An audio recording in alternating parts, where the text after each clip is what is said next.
masarap na hangin. Dito sa mundo ito, lahat pag-aari ko. Dito ako ang hari! Ha? Ikaw ang hari doon? So, ang plano ko, bumalik sa 1,000 years ago. Stone Age. Hindi ka ba rin mangyayari? Paano ko naman magiging hari pag bumalik ka sa Stone Age? Papaliwanag ko. Sa mga panahon yun, nabubuhay ang mga tao na parang unggoy. Hindi ko yan.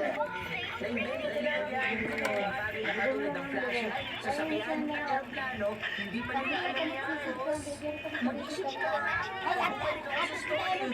Nakita ko mga gamit nila. Nangyayari ako. Siguro lang mapapagana ngayon. Dati ilang oras ang kailangan. Parang sa pagniluto, mabilis ako makakagawa ng apoy. Makakabilib ko ang lahat.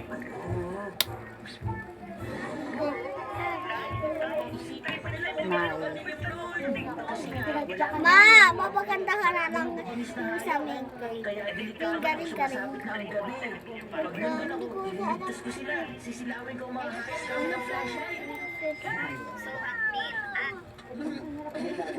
Magpapasaya ko at lahat. Bukod pa ron, makakapagpatugtog ako ng musik gamit ang luma kong radyo.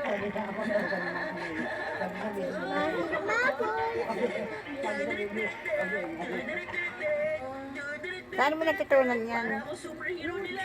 Ay ako sa iyo. Saan? Ang YouTube. Tingin mo wala kang problema ako nila. Wala doon. Ganyan daw ang gagawin. Sila ang pwedeng nilamang hari. Paano nga? Paano? Ang galing. Ang talino talaga.